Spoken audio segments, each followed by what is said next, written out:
Hello dear student.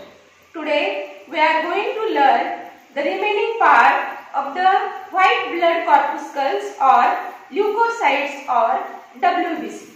विद्यार्थी मित्रांनो, आज आपण WBC चा जो रिमेनिंग पार्ट राहिलेला आहे. In previous session we learned about the introduction of WBC, information of WBC. But today we discuss about the types of the WBC. आज आपण काय अभ्यासणार आहोत? तर WBC चे टाइप्स अभ्यासणार आहोत. The types of WBC, as we know, the WBC are colorless, nucleated and irregular shape. WBC हा कशा असतात? कलरलेस आहेत, म्हणजे त्यांना कुठलाही कलर नाही आहे. इरेग्युलर शेप आहे. काल आपण पाहिलेलं आहे की त्याचा शेप इरेग्युलर असतो, म्हणजेच अमिबा सारख्या शेपच्या आहेत. अमिबा सारख्या का म्हटलेलं आहे? कारण त्या मूव्ह करतात. अमिबा कशा प्रकारचा मूवमेंट असतो अमिबामध्ये, तशा प्रकारची मूवमेंट WBC मध्ये असते आणि ते त्यांचा शेप चेंज करू शकतात. अशा प्रकारच्या WBC असतात. अँड न्यूक्लिएटेड म्हणजे nucleus is present and shows the polymorphism. The WBC shows the polymorphism म्हणजे मेनी फॉर्म मध्ये प्रेझेंट असतात. एक कुठला फॉर्म नाही आहे त्यांचा. There are many types and show the polymorphism. Poly means many, morphism means show form किंवा त्यांचं स्ट्रक्चर. त्यांचं स्ट्रक्चर हे एकसारखं स्ट्रक्चर नाही. जसं रेड ब्लड सेलचं स्ट्रक्चर हे सर्क्युलर स्ट्रक्चर आहे, तसं ह्या WBC चं स्ट्रक्चर हे मेनी फॉर्म मध्ये आढळतात किंवा मेनी स्ट्रक्चर मध्ये आढळतात. WBC show the polymorphism, that means they exist in variable form. म्हणजे ते वेगवेगळ्या आकाराच्या आढळतात किंवा वेगवेगळ्या स्ट्रक्चरच्या आढळतात. And there are two types of WBC, and that WBC two types is, first is granulocytes and the second is agranulocytes. WBC चे दोन प्रकार आहेत. पहिला जो प्रकार आहे तो ग्रॅन्युलोसाइट्स आहे आणि दुसरा जो प्रकार आहे तो अग्रॅन्युलोसाइट्स आहे. Now we discuss about granulocytes. The first type of the WBC is the granulocytes. WBC first is the granulocytes, and granulocytes are in the WBC. In the WBC cytoplasm granules are present. म्हणजे WBC च्या cytoplasm मध्ये काय present असतं? तर granules present असतात. आणि granules हे काय आहेत? तर कणीदार स्ट्रक्चर, डॉट डॉट सारखं स्ट्रक्चर, व्हेसिकल्स आपण त्याला असं म्हणतो, अशा प्रकारचं स्ट्रक्चर असतं. स्क्रीनवर पण तुम्ही बघू शकता की granules is present in the WBC. आणि ज्या WBC मध्ये ग्रॅन्युल्स अब्सेंट असतात, that WBC are called as agranulocytes. म्हणजे या ग्रॅन्युल्स वरून WBC चे दोन प्रकार पडतात. First is granulocytes, that means in the WBC, in the cytoplasm of the WBC, granules are present. There are two types of WBC, आणि हे WBC चे प्रकार कशावरून आहेत? तर granules वरून आहेत. That means in the cytoplasm of the WBC, granules are present.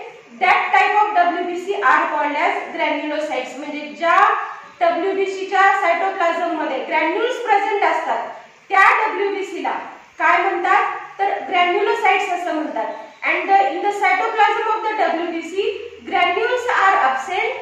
That WBC are called as agranulocyte. म्हणजे ज्या सायटोप्लाझम मध्ये WBC च्या सायटोप्लाझम मध्ये ग्रॅन्युल्स absent असतात, त्या WBC च्या टाइपला काय म्हणतात? अग्रॅन्युलोसाइट्स असं म्हणतात. That means granules are absent. First type is granulocytes. That means in the cytoplasm of the WBC granules are present. आणि हे ग्रॅन्युल्स हे काय असतं? तर डॉट डॉट सारखं स्ट्रक्चर असतं. कणीदार कशा प्रकारचं स्ट्रक्चर असतं? तशा प्रकारचं स्ट्रक्चर असतं. व्हेसिकल्स त्याला असं म्हणतात. आणि ह्याच ग्रॅन्युल्स मध्ये एन्झाईम प्रेझेंट असतात. म्हणजे हे जे ग्रॅन्युल्स आहेत ते सायटोप्लाझम मध्ये प्रेझेंट असतात. And granulocytes show the polymorphonuclear leukocytes असं म्हटलेलं आहे. That is the short form is PMN. Granulocytes ह्या कशा आहेत? It show the polymorphonuclear nucleocyte. That is polymorphonuclear असं म्हटलेलं आहे. Poly means many, morpho means form, त्याचं स्ट्रक्चर वेगवेगळं, आणि न्यूक्लियर मीन्स न्यूक्लियस. म्हणजेच काय म्हटलेलं आहे? जसं WBC वेगवेगळ्या आकाराच्या आढळतात, तसंच जे WBC मध्ये न्यूक्लियस प्रेझेंट असतं. आपल्याला माहित आहे WBC हा कशा आहे? तर न्यूक्लिएटेड आहे. म्हणजे WBC मध्ये काय प्रेझेंट आहे? तर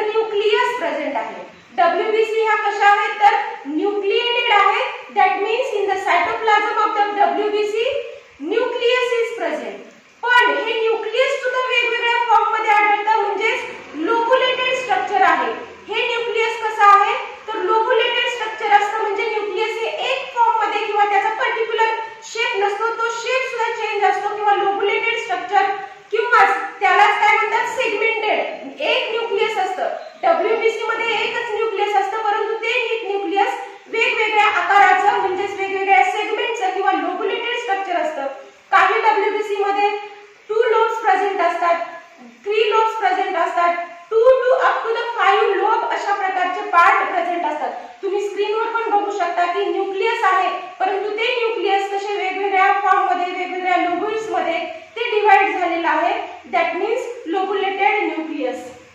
देन त्यालाच लोब्युलेटेड न्यूक्लियसलाच किंवा वेगवेगळ्या फॉर्म मध्ये असणाऱ्या न्यूक्लियसलाच पॉलीफॉर्म मध्ये म्हटलेलं आहे. म्हणजे 1 lobe, 2 lobe, 3 lobe, 4 lobe, that means poly. म्हणजे हाऊ मेनी सेगमेंट मध्ये किंवा हाऊ मेनी लोब मध्ये ते डिवाइड झालेलं आहे, तर मेनी लोब मध्ये, that means poly. Morpho means structure, त्याचं स्ट्रक्चर वेगवेगळं आपण पुढे बघणार आहोत की न्यूक्लियसचं स्ट्रक्चर, त्या स्ट्रक्चर वरून पुन्हा ह्या ग्रॅन्युलोसाइटचे वेगवेगळे प्रकार पडलेले आहेत, ते आपण पुढे बघणार आहोत. न्यूक्लियस आहे आणि ल्युकोसाइट्स आणि पॉलीमॉर्फो न्यूक्लियर ल्युकोसाइट्स यालाच PMN असं म्हणतात. परीक्षेमध्ये लॉंग फॉर्म विचारला जाऊ शकतो. Write down the long form of the PMN, that is polymorpho nuclear leukocytes, त्याला असं म्हणतात. Then lobulated nuclei in different shape. म्हणजे न्यूक्लियस कसं असतं तर हे लोब्युलेटेड असतं आणि ते वेगवेगळ्या आकारामध्ये असतं. न्यूक्लियस हे कसं असतं, वेगवेगळ्या लोब मध्ये किंवा वेगवेगळ्या सेगमेंट मध्ये डिवाइड झालेलं असतं आणि ते वेगवेगळ्या आकारामध्ये असतं, that means lobulated nuclei in different shape. Then WBC are formed from myeloid stem cells. म्हणजे ज्या स्टेम सेल्स पासून RBCs तयार होतात त्याच स्टेम सेल्स पासून WBC तयार होतात. म्हणजे WBC are formed from myeloid stem cells. Once forms do not divide. म्हणजे एकदा हे ग्रॅन्युलोसाइट्स तयार झाल्या त्या पुन्हा डिवाइड होत नाही किंवा त्यांचं नंतर मायटोसिस होत नाही. म्हणजेच ग्रॅन्युलोसाइटचा हा जो प्रकार आहे WBCचा, तो मायलियड स्टेम सेल पासून तयार झालेला आहे. ज्याच्यापासून RBCs तयार झालेले आहेत त्याच मायलियड स्टेम सेल पासून ग्रॅन्युलोसाइट जे आहेत WBCचे त्या तयार झालेले आहेत आणि वन्स फॉर्म म्हणजे एकदा ग्रॅन्युलोसाइट्स तयार झाले ते नंतर डिवाइड होत नाही. Then how many percent of the granulocytes are present of the total WBC? 72% of the WBC are present of the total WBC. Total WBC 100% जर म्हटलं तर त्यातल्या 72% ग्रॅन्युलोसाइट्स आहेत आणि रिमेनिंग 28% हे अग्रॅन्युलोसाइट्स आहेत. हे पर्सेंटेजचं प्रमाण पण MCQच्या क्वेश्चन मध्ये विचारलं जाऊ शकतं. ग्रॅन्युल्स आर सिक्रेटरी व्हेसिकल्स म्हटलेलं आहे. आधीच मी म्हटलेलं होतं की ग्रॅन्युल्स हे काय आहे तर व्हेसिकल्स आहेत. त्याच्यामध्ये काय प्रेझेंट असतात तर एन्झाइम्स प्रेझेंट असतात आणि वेगवेगळ्या प्रकारचं सिक्रेशन त्यांचं होत असतं, म्हणून त्यांना सिक्रेटरी व्हेसिकल्स असं म्हटलेलं आहे. Granules are the secretory vessels. म्हणजेच WBCचा हा जो ग्रॅन्युलोसाइट्स प्रकार आहे, स्क्रीनवर तुम्ही बघू शकता ग्रॅन्युल्स प्रेझेंट आहे, डॉट डॉट सारखं स्ट्रक्चर जे प्रेझेंट आहे ते ग्रॅन्युल्स ते काय आहे तर सिक्रेटरी व्हेसिकल्स आहेत आणि त्याच्यामध्ये काय प्रेझेंट असतं तर वेगवेगळ्या प्रकारचे कंपोनंट प्रेझेंट असतात, लाईक एन्झाइम्स. एन्झाइम त्याच्यामध्ये प्रेझेंट असतं, त्यामुळे त्यांचं वेगवेगळं सिक्रेशन असतं. आणि staining property of the granules म्हणजे depending upon the staining property these granulocytes are divided into further 3 parts. म्हणजे ग्रॅन्युल्स, आता ग्रॅन्युलोसाइट्स किंवा WBC हा वेगवेगळे आहेत. आपण वरच म्हटलेलं आहे की polymorphism, that means many form मध्ये आहे, एकच सारखे नाही तर वेगवेगळ्या आकाराच्या किंवा वेगवेगळ्या फॉर्म मध्ये ते आढळतात. मग ते वेगवेगळ्या फॉर्म मधल्या WBC ओळखायच्या कशा तर कशा ओळखायच्या तर त्याला कलरिंग करून ओळखायच्या. स्टेनिंग प्रॉपर्टी म्हणजेच काय तर कलरिंग. आपण 11वी मध्ये सुद्धा ते बघितलेले आहे. Gram positive bacteria, gram negative bacteria त्याला कसं स्टेनिंग करतात तसंच इथं सुद्धा स्टेनिंग केलं जातं आणि ह्या स्टेनिंग वरून WBC चे हे जे ग्रॅन्युलोसाइट्स आहेत त्याचे पुन्हा 3 प्रकार पडतात. आता स्टेनिंग करायचंय, कलरिंग करायचंय, परंतु कलरिंग नेमकं कशाला होतंय तर staining property of the granules म्हटलेलं आहे. म्हणजे ह्या WBCचा हा जो ग्रॅन्युलोसाइटचा जो प्रकार आहे, ह्या ग्रॅन्युलोसाइटच्या प्रकारामध्ये वेगवेगळे 3 फॉर्म मध्ये ते आढळत आहेत. मग ते ओळखायचे कसे तर त्यांना काय करावं लागतं, कलरिंग करावं लागतं किंवा त्याला काय करावं लागतं, स्टेनिंग करावं लागतं. पण ग्रॅन्युलोसाइट्स मधला कुठला कंपोनेंट जो आहे किंवा कुठला पार्ट जो आहे तो स्टेन ग्रहण करतो किंवा तो कलर ग्रहण करतो तर ग्रॅन्युल्स हे कलर ग्रहण करतात आणि त्या ग्रॅन्युल्स वरून कुठला कलर ग्रहण केलेला आहे त्याच्यावरून मग 3 प्रकार पाडलेले आहेत. पहिला प्रकार आहे न्यूट्रोफिल्स, दुसरा प्रकार आहे बॅसोफिल्स, तिसरा प्रकार आहे ऍसिडोफिल्स आणि ह्याला इसिनोफिल्स असेही म्हणतात. 3 प्रकार पडतात. कशावरून प्रकार पडतात तर staining property of the granules वरून ह्याचे 3 प्रकार पडतात. म्हणजे ग्रॅन्युल्स जो कलर ग्रहण करतात त्या कलरिंग नुसार, त्या स्टेनिंग प्रॉपर्टी नुसार त्याचे प्रकार केलेले आहेत. ते प्रकार कुठले आहेत आपण वन्स अगेन आपण बघूया. फर्स्ट आहे न्यूट्रोफिल्स, दुसरा आहे बॅसोफिल्स, तिसरा आहे ऍसिडोफिल्स, त्याला इसिनोफिल्स असंही म्हणतात. Now we are going to see the first type of the granulocyte is neutrophil. त्याच्यानंतर आपण बॅसोफिल बघणार आहोत आणि त्याच्यानंतर इसिनोफिल किंवा त्यालाच ऍसिडोफिल्स असं म्हणतात ते आपण बघणार आहोत. आपण आधीच पाहिलेलं आहे की हे जे प्रकार आहेत न्यूट्रोफिल आहे, बॅसोफिल आहे, इसिनोफिल आहे किंवा त्यालाच ऍसिडोफिल्स असंही म्हणतात. हे जे प्रकार आहेत हे कशावरून पडलेले आहेत तर हे जे प्रकार आहेत ते ग्रॅन्युल्सच्या कलरिंग प्रॉपर्टी वरून पडलेले आहेत. तर आपण हे बघणार आहोत की कुठल्या प्रकारचं कलरिंग त्या ग्रॅन्युल्सला होतंय किंवा कुठल्या प्रकारचं कलरिंग दिलं जातंय. त्याआधी the first type is the neutrophil. The neutrophil are granules are large in number or many in number. म्हणजे हे न्यूट्रोफिल्सच्या सेल्स मध्ये WBC चा जो प्रकार आहे किंवा ग्रॅन्युलोसाइट्सचा हा जो प्रकार आहे न्यूट्रोफिल, त्याच्या सायटोप्लाझम मध्ये जे ग्रॅन्युल्स प्रेझेंट असतात ते ग्रॅन्युल्स खूप संख्येने प्रेझेंट असतात. That means many in number or large in number and very fine. Very fine म्हणजे खूप छोटे छोटे ते स्ट्रक्चर असतं किंवा खूप छोटे छोटे ग्रॅन्युल्स प्रेझेंट असतात. Very fine and large in number.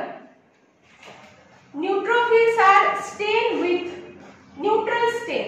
न्यूट्रोफिलला कुठलं स्टेन ग्रहण करते किंवा कुठलं स्टेन हे न्यूट्रोफिलला जे ग्रॅन्युल्स आहेत ते ग्रहण करतायत तर न्यूट्रल स्टेन किंवा त्यालाच गिस्मा असेही म्हणतात.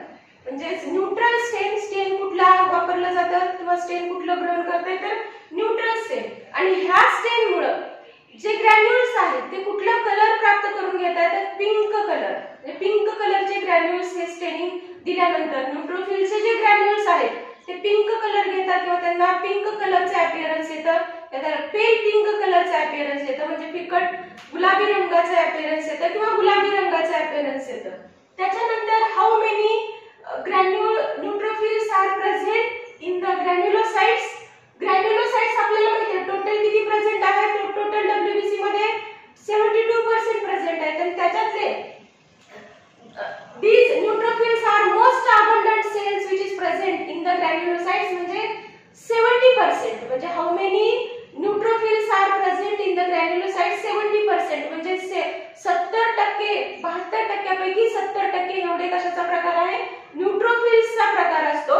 देन शेप स्फेरिकल शेप आहे म्हणजे गोलाकार असल्यासारखा असतो. कम्प्लिटली स्फेरिकल नाही तर स्फेरिकल सारखा शेप त्याचा असतो. they can change their shape. Then nucleus multilobed nucleus असतं. 2 to 7 lobed nucleus are present. म्हणजे ह्याचं न्यूक्लियस जे आहे ते मल्टीलोब्ड असतं. तुम्ही स्क्रीनवर बघू शकता लोब कशा प्रकारचे पडतायत. म्हणजे 1 lobe, 2 lobe, 3 lobe, 4 lobe, 5 lobe अशा प्रकारचे अप टू 7 लोब पर्यंत हे न्यूक्लियस असतं. That means multilobed nucleus is present in the neutrophil. Neutrophil मध्ये मल्टीलोब्ड न्यूक्लियस प्रेझेंट असतं. देन फंक्शन जर आपण बघायचं म्हटलं तर हे काय परफॉर्म करते तर अमिबॉइडल मूवमेंट असते. They can move from the out of the capillaries. म्हणजे हे मूवमेंट करू शकतात. They perform the amoeboidal movement and they have phagocytosis. म्हणजे they have show the property of the phagocytosis. म्हणजे न्यूट्रोफिल जे आहेत त्या कशा आहेत तर फॅगोसाइटोसिस शो करतायत. म्हणजे काय करतायत तर they engulf, they destroy the foreign particles. they engulf, they destroy the bacteria, pathogen. म्हणजे ते काय करतात तर ते पॅथोजनला किंवा शरीरात शिरणाऱ्या जे फॉरेन बॉडीज आहेत त्यांना डिस्ट्रॉय करण्याचं काम करतात किंवा एंगल्फ करण्याचं काम करतात. फॅगोसाइटोसिस म्हणजे काय तर सेलच्या आत गेले आणि त्यांना डिस्ट्रॉय करण्याचं काम करणे. तुम्ही जर डायग्राम जर तुम्हाला बघायची असली तर स्क्रीनवर डायग्राम आहे की ते एंगल्फ कशा प्रकारे केलं जातं तर फॉरेन बॉडीज आहेत ते सेल मध्ये घेतले जातात किंवा त्यांना डिस्ट्रॉय केलं जातं. अशा प्रकारचं फॅगोसाइटोसिस आहे. म्हणजे भक्षण करणाऱ्या cells, that is the phagocytosis cells असं त्याला म्हणतात. Then it present in the pus. म्हणजेच हे कशामध्ये प्रेझेंट असतात तर पस मध्ये प्रेझेंट असतात. पस म्हणजे काय आहे तर पू. पस is the mixture of the dead neutrophils, damaged tissue and dead microbe. Microbes. म्हणजे पस हे जे आहे ते मिक्सचर असतं, त्याच्यामध्ये काय काय प्रेझेंट असतं तर डेड न्यूट्रोफिल्स प्रेझेंट असतात. ज्या टिश्यू डॅमेज झालेले आहे, जिथे लागलेला आहे, जिथे जो पस झालेला आहे तिथल्या जे टिश्यू आहे त्याच्यामध्ये डॅमेज्ड टिश्यू प्रेझेंट असतात आणि डेड मायक्रोब त्याच्यामध्ये प्रेझेंट असतात. हे झालं न्यूट्रोफिल्स. आपण ह्या पॉइंट नुसार आपण हे न्यूट्रोफिल्स बघितलेला आहे. फर्स्ट पॉइंट ग्रॅन्युल्सचा निघतोय, ग्रॅन्युल्स कशा प्रकारचे आहेत. दुसरा पॉइंट स्टेनचा निघतोय, म्हणजे कुठलं स्टेनिंग त्याला दिलं जातं किंवा कुठलं कलरायझेशन केलं जातं.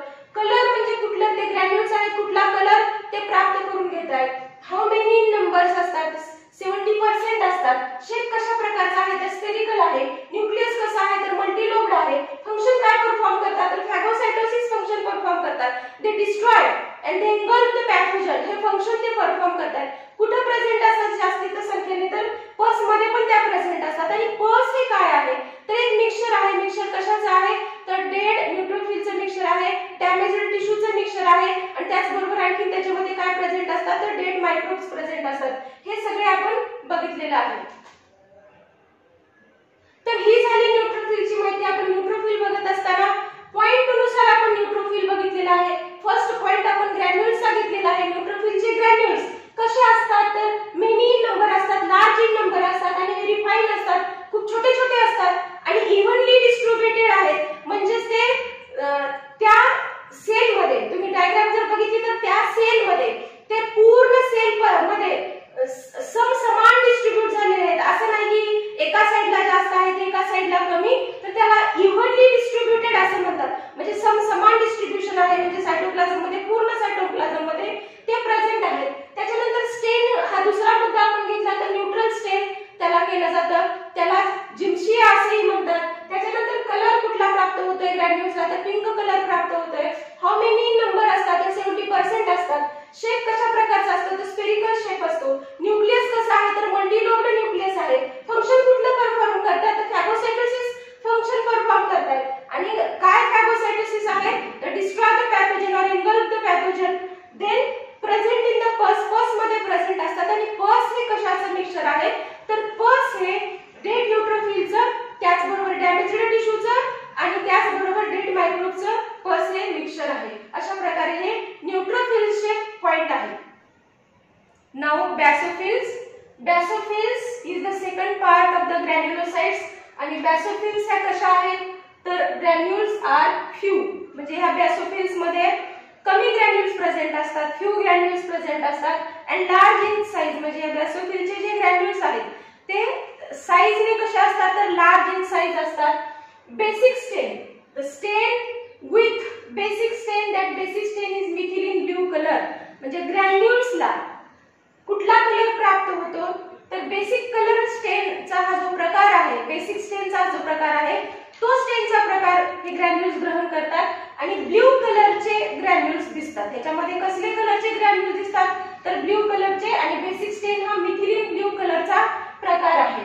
आणि how many in number of the total granulocytes that is 0.5 to 1% of the total granulocytes. Total granulocytes 72%, त्याच्यातले 0.5 to 1% of the basophils are present. Then shape कसा आहे तर स्फेरिकल आहे परंतु स्मॉल. म्हणजे ह्याच्यापेक्षा न्यूट्रोफिल्स पेक्षा ह्या बॅसोफिल्सचा जो आकार आहे स्फेरिकल सारखाच आहे, स्फेरिकलच आहे परंतु स्मॉल आहे. Then nucleus is twisted. म्हणजे ह्या बॅसोफिलचं न्यूक्लियस हे कसं असतं तर ट्विस्टेड असतं. ट्विस्टेड असतं म्हणजे जशा प्रकारे असं गोल, जर एक लंबगोल असा पिळवटल्यासारखा असा मुरगळल्यासारखा त्याला असं ट्विस्ट केलं तर ते कशा प्रकारचं दिसतं तशा प्रकारचं त्याचं न्यूक्लियस असतं. That means nucleus is twisted. Then non phagocytosis. म्हणजे ह्या सेल्स कशा आहेत बॅसोफिल्सच्या सेल्स कशा आहेत तर नॉन फॅगोसाइटोसिस आहेत. म्हणजे ह्या भक्षण करणाऱ्या नाहीत परंतु त्या कुठे प्रेझेंट असतात. It is present in the infected and allergic condition only. म्हणजे ह्या कुठे प्रेझेंट आहे जिथे जिथे बॉडीमध्ये इन्फेक्टेड एरिया असतो किंवा ॲलर्जीची कंडिशन ज्यावेळेस बॉडीमध्ये येते.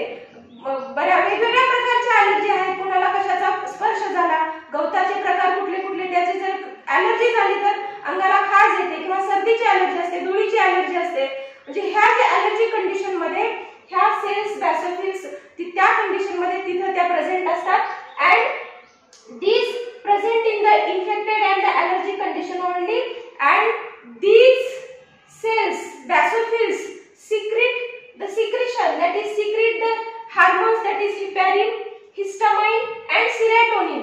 हे heparin हार्मोन जे आहे basophils secrete, खूप महत्त्वाचा हा जो कन्सेप्ट आहे, म्हणजे which hormones are secreted by the basophils or which hormones secreted basophils असा प्रश्न विचारला जाऊ शकतो. तर basophils हे कुठले हार्मोन सिक्रेट करतो, तर पहिला हार्मोन दिलेला आहे हेपॅरिन, आणि हे हेपॅरिन जे आहे ते काय करते, हे अँटीकोॲग्युलेंट म्हणून काम करते. अँटीकोॲग्युलेंट म्हणजेच काय, तर ब्लड मध्ये आपलं जे ब्लड आहे ते सलग पातळ ठेवण्यामध्ये मदत करते. ब्लड मध्ये कुठल्याही प्रकारच्या रक्ताच्या गाठी वगैरे तयार होऊ नये याच्यासाठी हे काम करते, म्हणजे रक्ताच्या गाठी होऊ देत नाहीत, असं याचं फंक्शन आहे हेपॅरिनचं. त्याचबरोबर हिस्टामाइन, ॲलर्जेटिक कंडिशन ज्यावेळेस बॉडीमध्ये येते किंवा इन्फेक्शनची कंडिशन ज्यावेळेस बॉडीमध्ये येते त्यावेळेस तिथे हे हिस्टामाइन सिक्रेट केलं जातं. आणि सेरोटोनिन, सेरोटोनिन हे काय आहे, तर आपल्या बॉडीला फ्रेश फील करून देणारं किंवा मूड फ्रेश करणारं अशा प्रकारचं हे हार्मोन आहे. ज्यावेळेस आपण झोपेतून उठतो आणि आपल्याला फ्रेश फील होतं, ते कुठल्या हार्मोनमुळे होतं, तर ह्या सेरोटोनिन हार्मोनमुळे होतं. हे तीन प्रकारचे हार्मोन ह्या बॅसोफिल सेल्स काय करतात, सिक्रेट करतात. मग आपण मुद्दे वाईज, पॉइंट वाईज जर बघितलं तर ग्रॅन्युल्स कसे असतात, फ्यू असतात, कमी संख्येने असतात, लार्ज इन साइज असतात, मोठे साइज असतो. स्टेन काय आहे, तर बेसिक स्टेन आहे. कलर कुठला आहे, तर मिथिलीन ब्लू कलर ग्रॅन्युल्सला प्राप्त होते. हाऊ मेनी, तर 0.5 to 1%. देन शेप कसा आहे, तर स्मॉल स्फेरिकल शेप आहे. न्यूक्लियस कसा आहे, तर ट्विस्टेड आहे. फंक्शन त्याचं कसं काय आहे, तर नॉन फॅगोसाइटोसिस आहे, आणि परंतु ते कुठे प्रेझेंट असतात, present in the infected and the allergic condition only. आणि काय सिक्रेट करतात, काय फंक्शन आहे त्याचं, काय सिक्रेशन करण्याचं, heparin, histamine and serotonin. Now the third type is eosinophils, that is called as acidophils. Eosinophils, the granules are lysosomal granules. That means granules है lysosomal, that means in the that granules enzymes are present, that components enzymes are present. म्हणजे हे granules कसे आहेत, तर lysosomal granules आहेत, म्हणजे ते काय करतात, तर त्याचं सिक्रेशन आहे, वेगवेगळ्या प्रकारचे कंपोनेंट सिक्रेट करण्याचं काम करतात. that means lysosomal granules. eosinophils stain with acidic stain. eosinophils हे कुठल्या प्रकारचं स्टेन ग्रहण करतात, ते ऍसिडिक स्टेन ग्रहण करतात. आणि हा स्टेन घेतल्यानंतर which color they have, that granules have red color. म्हणजे ह्या eosinophilsच्या ग्रॅन्युल मध्ये ग्रॅन्युल्स जे असतात ते कुठला कलर त्यांना होतो, तर रेड कलरचे ते होतात. त्याचबरोबर how many in number, 1 to 3% of the total granulocyte WBC. म्हणजे ग्रॅन्युलोसाइट WBC मध्ये how many eosinophils are present, 1 to 3%. Spherical in shape, गोलाकारासारखा शेप असतो, परंतु ते change their shape properly. Bilobed nucleus, that means nucleus हे कसं असतं, तर बायलोब्ड असतं, म्हणजे दोन लोब प्रेझेंट असतात किंवा 2 सेगमेंट प्रेझेंट असतात न्यूक्लियसचे. देन फॅगोसाइटोसिस आहे, ते perform the function. eosinophil perform the function. Phagocytosis म्हणजे eosinophil हे कसलं फंक्शन परफॉर्म करतात, तर त्या भक्षण करतात. दे engulf, they destroy the pathogen, they engulf, destroy the foreign bodies, foreign particles. Then antihistamine property they perform, they show the antihistamine property. antihistamine, histamine म्हणजे काय, तर रक्त पातळ करणे, परंतु अँटीहिस्टामाइन काय, तर रक्त कोॲग्युलेट करणे, रक्ताच्या गाठी तयार करणे. परंतु हे कुठं जिथे लागलेलं आहे, खरचटलेलं आहे, आणि तिथून जर ब्लड येत असेल तर तिथं ते काय करतात, तर ते ब्लड जे आहे त्याला खपली करण्यामध्ये किंवा तिथं ब्लडचं गाठ तयार करण्यामध्ये ते मदत करतात. म्हणजे ते शो द अँटीहिस्टामाइन प्रॉपर्टी. डिटॉक्सिफिकेशन करण्याचं काम करतात, म्हणजे बॉडीमधून टॉक्सिन बाहेर काढण्याचं काम करतात, डिटॉक्सिफिकेशनचं काम करतात ते. त्याच्यानंतर प्रोड्यूस अँटीटॉक्सिन, म्हणजे बॉडीमध्ये अँटीटॉक्सिन, जर बॉडी जर टॉक्सिक झालेली असेल, कुठल्या ह्याच्याने इन्फेक्शन झालेलं असेल, ॲलर्जिक कंडिशन झालेली असेल, त्यायोगे जर टॉक्सिन कंडिशन बॉडीमध्ये झालेली असेल तर त्याला अँटीटॉक्सिन सिक्रेट करण्याचं काम करतात किंवा produce antitoxin. Then number increase in the allergic condition, म्हणजे जर बॉडीमध्ये ॲलर्जिक कंडिशन तयार झालेली असेल तर ह्या ज्या सेल्स आहेत, eosinophils आहेत किंवा acidophils आहेत, ह्या संख्येने जास्त वाढतात आणि त्या ॲलर्जिक बरोबर लढण्याचं काम करतात. अगेन्स्ट द डिफेन्स मेकॅनिझम म्हणून त्या काय करतात, काम करतात. जर आपण मुद्दे जर ह्याचे बघितले तर ग्रॅन्युल्स हे कसे आहेत, तर लायसोसोमल ग्रॅन्युल्स आहेत.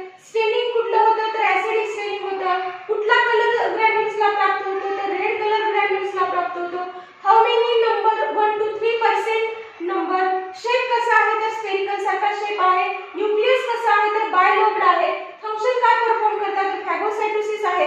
दे डिस्ट्रॉय पॅथोजन आणि ते डिस्ट्रॉय अँटीजन अँटीबॉडी कॉम्प्लेक्स असं म्हटलेलं आहे. बॉडीमध्ये अँटीजन अँटीबॉडी जो कॉम्प्लेक्स तयार होतो तो डिस्ट्रॉय करण्याचं काम करतात. त्याच्यानंतर अँटी हिस्टामाइन प्रॉपर्टी शो करतात, डिटॉक्सिफिकेशन करण्याचं काम करतात आणि त्याचबरोबर प्रोड्यूस अँटीटॉक्सिन पण तयार करण्याचं काम करतात. आणि when body condition is allergic condition, बॉडीमध्ये ज्यावेळेस ॲलर्जिक कंडिशन येते त्यावेळेस त्यांची संख्या काय होते, ते इन्क्रीजिंग नंबर, ते संख्येने वाढतात. अशा प्रकारचं इसिनोफिल्स आहे. विद्यार्थी मित्रांनो, जर इथे तिन्ही प्रकार आपण बघितले त्यामुळे मी असं लिहिण्याचा प्रयत्न केलेला आहे आणि काही मुद्दे काढलेले आहेत. त्या मुद्द्यानुसार जर तुम्ही गेला तर तुम्हाला नक्कीच चांगलं समजण्याचा म्हणजे चांगलं समजेल. म्हणजे पहिला जो मुद्दा काढलेला आहे, पॉइंट काढलेला आहे, पॉइंट वाईज आपण जर गेलं पाहिजे तर मग तिन्ही प्रकार व्यवस्थित समजतील. ग्रॅन्युल्स पहिला पॉइंट आहे. ग्रॅन्युल्स बघा, न्यूट्रोफिलचे ग्रॅन्युल्स मेनी संख्येने जास्त असतात आणि व्हेरी फाईन असतात. खूप छोटे छोटे त्यांचा आकार असतो. व्हेरी फाईन, फाईन म्हणजे स्मॉल, व्हेरी स्मॉल. त्यांचा आकार कसा असतो, व्हेरी स्मॉल असतो. बॅसोफिल्स हे संख्येने कमी असतात परंतु लार्ज इन साइज असतात. आणि इसिनोफिलचे हे जे ग्रॅन्युल्स आहेत ते कसे असतात, लायसोसोमल ग्रॅन्युल्स आहेत. देन स्टेन कुठलं आहे, त्या स्टेनवरून पण एक मुद्दा होतो. डिफरन्स पण आपण इथं बघू शकतो. तर स्टेनचं बघा, न्यूट्रोफिल्सचं स्टेन हे जे न्यूट्रल स्टेन आहे, बॅसोफिलचं स्टेन हे बेसिक स्टेन आहे आणि ॲसिडोफिलचं स्टेन हे ॲसिडिक स्टेन आहे. मग जर आपण ह्या स्टेनिंग वरूनच ह्यांचे प्रकार पडलेले आहेत तर त्यांची नावं सुद्धा स्टेनिंग वरूनच दिलेली आहेत. बघा, न्यूट्रल स्टेन वरून न्यूट्रोफिल, बेसिक स्टेन वरून बॅसोफिल्स आणि ॲसिडिक स्टेन वरून ॲसिडोफिल्स. अशा प्रकारचे हे तीन प्रकार तिथं दिलेले आहेत. त्याच्यानंतर हाऊ मेनी नंबर हा एक मुद्दा निघतोय. 70% neutrophil, 0.5 to 1% basophil and 1 to 3% acidophils. Then shape कसा आहे, स्फेरिकल आहे, स्मॉल स्फेरिकल आहे, स्फेरिकल आहे. देन न्यूक्लियसचा मुद्दा एक व्यवस्थित इथं निघतोय. मल्टीलोब्ड न्यूक्लियस हे न्यूट्रोफिल्स असतं. बॅसोफिलचं हे कसं आहे, न्यूक्लियस ट्विस्टेड आहे, मुरगळल्यासारखं, पिळवटल्यासारखं. इसिनोफिलचं कसं आहे, बायलोब्ड न्यूक्लियस आहे. फंक्शन जर बघितलं तर perform फॅगोसाइटोसिस. Neutrophils perform phagocytosis, destroy pathogen. It is not phagocytosis but present in the allergic and the infected condition. Then eosinophils हे कसे आहेत तर phagocytosis आहे. They destroy the antigen antibody complex. हे करण्याचं काम करतात. त्याच्यानंतर हे जे फंक्शन दिलेलं आहे ते फंक्शन ह्याच्यामध्ये सिक्रेट द हिपॅरिन, बॅसोफिल्स जे आहेत ते हिपॅरिन सिक्रेट करण्याचं काम करतात, हिस्टामाइन सिक्रेट करण्याचं काम करतात, सेरोटोनिन सिक्रेट करण्याचं काम करतात. इसिनोफिल जे आहे ते काय कशाचं त्याचं फंक्शन आहे तर अँटी हिस्टामाइन प्रॉपर्टी शो करतात. त्याच्यानंतर डिटॉक्सिफिकेशन करण्याचं काम करतात. त्याच्यानंतर प्रोड्यूस अँटीटॉक्सिन प्रोड्यूस करण्याचं काम करतात. त्याच्यानंतर हे जे काही मुद्दे दिलेले आहेत हे अशा प्रकारे जर आपण गेलो तर आपल्याला चांगल्या प्रकारे समजू शकतं. I hope you understand. विद्यार्थी मित्रांनो, जर तुम्हाला माझे व्हिडिओ आवडत असतील तर नक्कीच माझ्या व्हिडिओला जास्तीत जास्त शेअर करण्याचा प्रयत्न करा. कारण विद्यार्थ्यांना कशा प्रकारे समजेल याचा विचार करून मी माझे व्हिडिओ तयार करण्याचा प्रयत्न करत आहे. आणि ह्या प्रयत्नाला तुमची साथ मिळू द्या. माझ्या व्हिडिओला शेअर करा, लाईक करा आणि सबस्क्राईब करायला विसरू नका. तुम्हाला माझे व्हिडिओ कसे वाटत आहे त्याबद्दल नक्कीच कमेंट करा. थँक्यू.